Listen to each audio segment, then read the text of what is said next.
3 jovens profissionais da área da saúde, com idades entre 22 e 28 anos, passaram a ocupar o centro de uma investigação que abalou autoridades e reacendeu um alerta silencioso sobre algo que muitos preferem não imaginar: a possibilidade de perigo dentro de um ambiente criado para salvar vidas. O cenário é um hospital do Distrito Federal. O local, uma unidade de terapia intensiva. O resultado: 3 mortes que levantaram suspeitas graves e deram origem a uma das investigações mais inquietantes dos últimos anos. As apurações apontam que pacientes internados em estado delicado teriam recebido substâncias que não faziam parte do tratamento prescrito.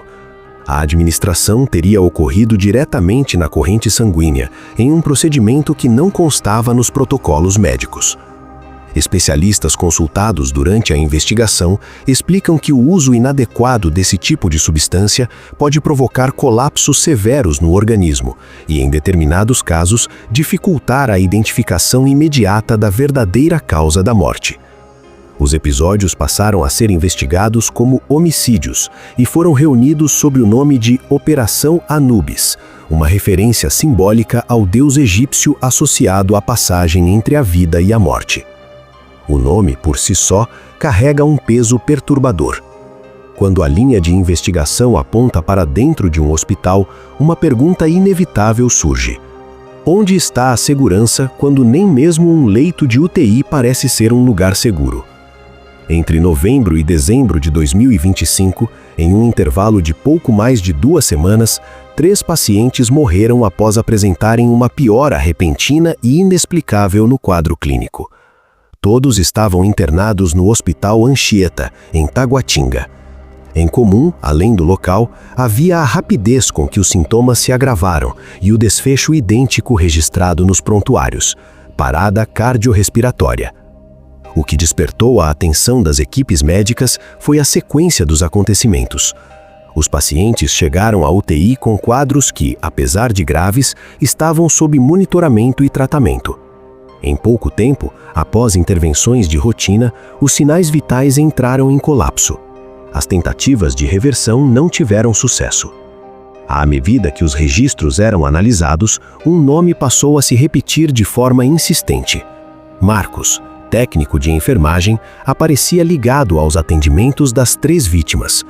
Ele esteve presente tanto na administração de medicamentos pouco antes das intercorrências, quanto nos procedimentos realizados logo após o agravamento dos quadros. Em determinados momentos, segundo a apuração, ele contou com o apoio de outras 2 profissionais da equipe, algo que passou a ser analisado com cautela pelos investigadores. As vítimas tinham histórias, famílias e vidas que iam muito além daqueles leitos. A primeira delas foi Miranilde Pereira da Silva, de 75 anos, professora aposentada. Era 17 de novembro de 2025, quando ela deu entrada na unidade. Segundo o inquérito, Miranilde recebeu a medicação de rotina indicada para o tratamento que vinha sendo realizado. Pouco depois, apresentou uma parada cardiorrespiratória. Foi reanimada. Em seguida, sofreu novas paradas, em sequência, até não resistir, mesmo após múltiplas intervenções. Esse primeiro caso foi o ponto de partida para os questionamentos mais profundos.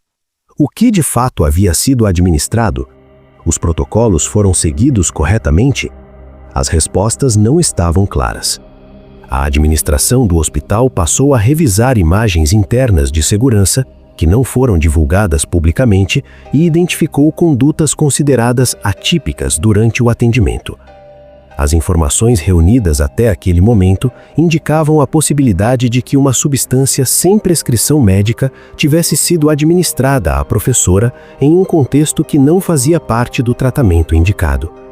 Especialistas ouvidos durante a apuração explicam que esse tipo de prática pode desencadear complicações severas e imprevisíveis, especialmente em pacientes fragilizados.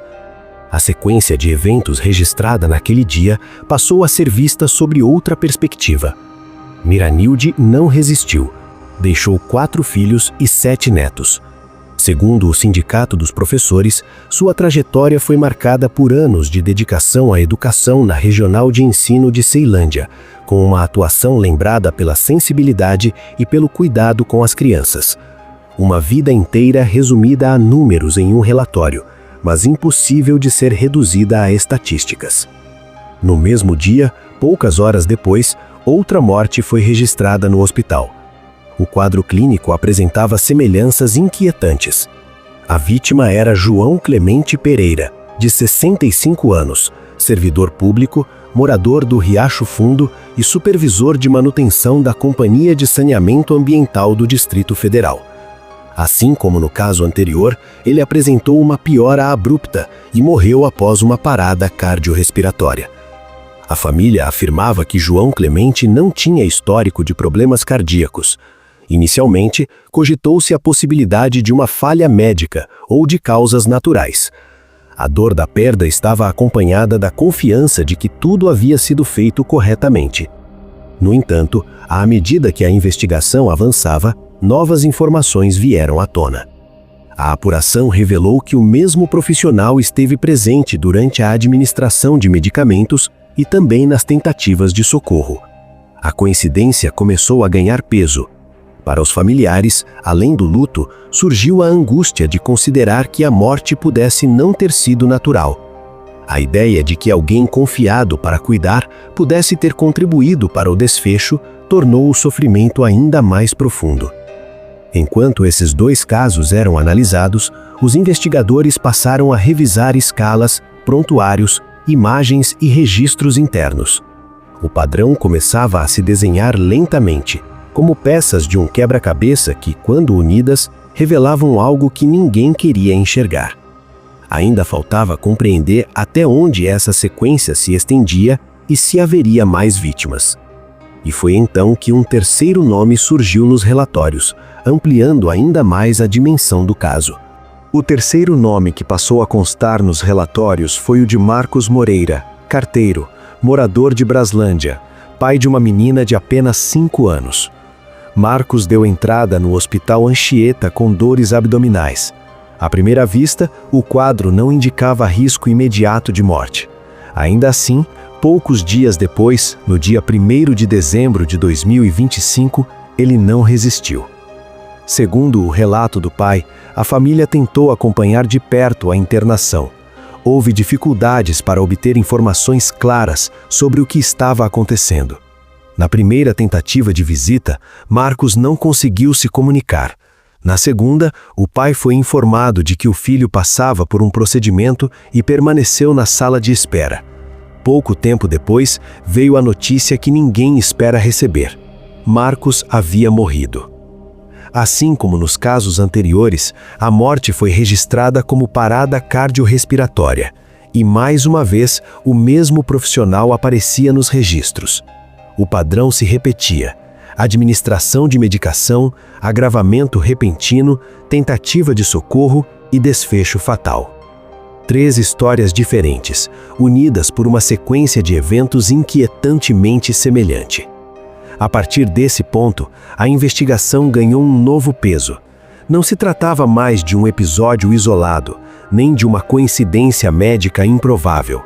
A Coordenadoria de Repressão a Homicídios e Proteção à Pessoa assumiu o caso, concentrando esforços para entender o que realmente havia acontecido dentro da UTI. Os principais alvos passaram a ser 3 técnicos de enfermagem: Marcos, Marcela Camille, de 22 anos, e Amanda, todos com atuação direta no setor. Marcos foi preso em casa. Segundo a polícia, inicialmente negou qualquer irregularidade.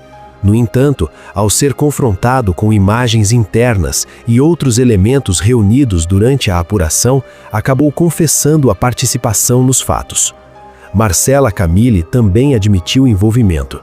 Em depoimento, afirmou que se arrepende de não ter impedido as ações do colega. Era seu primeiro emprego na área da enfermagem. Foi presa na casa de um familiar.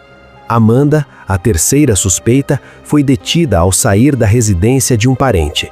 Ela se apresentava nas redes sociais como mãe e cristã, com especializações que a habilitavam a atuar em UTIs, incluindo instrumentação cirúrgica. Segundo os investigadores, Amanda era amiga de longa data de Marcos. Essa proximidade levantou ainda mais questionamentos sobre o grau de envolvimento de cada um. O que exatamente cada profissional sabia? Até onde ia a participação individual? Essas respostas ainda estão sendo buscadas. Os 3 foram demitidos pelo Hospital Anchieta após a abertura de uma investigação interna. Um detalhe agravou ainda mais o caso. Marcos já havia conseguido emprego em outra unidade hospitalar, desta vez em uma UTI pediátrica de outro hospital particular em Taguatinga. Um dado que expõe uma fragilidade preocupante nos mecanismos de controle e comunicação entre instituições de saúde. Durante o interrogatório, Marcos alegou nervosismo e afirmou que o hospital estava tumultuado no momento dos fatos. Segundo o delegado responsável, ele se mostrou frio e não demonstrou arrependimento compatível com a gravidade do que estava sendo investigado. A polícia agora tenta entender a motivação por trás das mortes. Teria havido algum tipo de interesse financeiro, alguma vantagem pessoal? Ou os atos teriam sido cometidos por impulso, negligência extrema ou algo ainda mais perturbador? Os celulares dos 3 suspeitos foram apreendidos e passam por perícia. Conversas, registros e dados podem ajudar a reconstruir o que foi planejado, discutido ou executado nos dias das mortes. O Hospital Anchieta divulgou nota informando que, ao identificar circunstâncias atípicas nos óbitos, instaurou um comitê interno de investigação. A análise dos indícios levou à denúncia formal à Polícia Civil no dia 24 de dezembro. As prisões ocorreram em 11 de janeiro, com mandados de busca e apreensão cumpridos em diversas regiões do Distrito Federal e do entorno. Em uma segunda fase da operação, novos dispositivos eletrônicos foram recolhidos. Casos como esse ultrapassam o campo policial. Eles atingem um dos pilares mais sensíveis da sociedade: a confiança. A confiança em quem cuida, em quem deveria proteger, em quem ocupa um espaço de responsabilidade absoluta sobre a vida do outro. Ninguém escolhe estar em uma UTI. É um lugar de vulnerabilidade extrema, onde cada gesto importa. Quando surgem indícios de falhas graves, abusos ou crimes dentro de um hospital, o impacto não se limita às vítimas diretas e às suas famílias. Ele alcança todos nós. O medo se espalha silenciosamente, a dúvida se instala e a sensação de segurança se rompe. As mortes de Miranilde Pereira da Silva, João Clemente Pereira e Marcos Moreira ainda aguardam respostas definitivas. As famílias aguardam justiça. A sociedade aguarda transparência. Investigar profundamente não é criar pânico, mas garantir que erros, negligências ou crimes dessa natureza não se repitam. Porque segurança hospitalar não é um detalhe técnico, é uma questão de ética, de humanidade e, acima de tudo, de vida.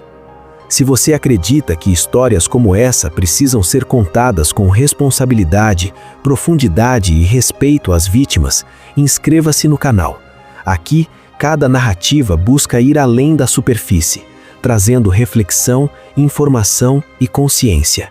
Seu apoio ajuda esse conteúdo a continuar chegando a mais pessoas.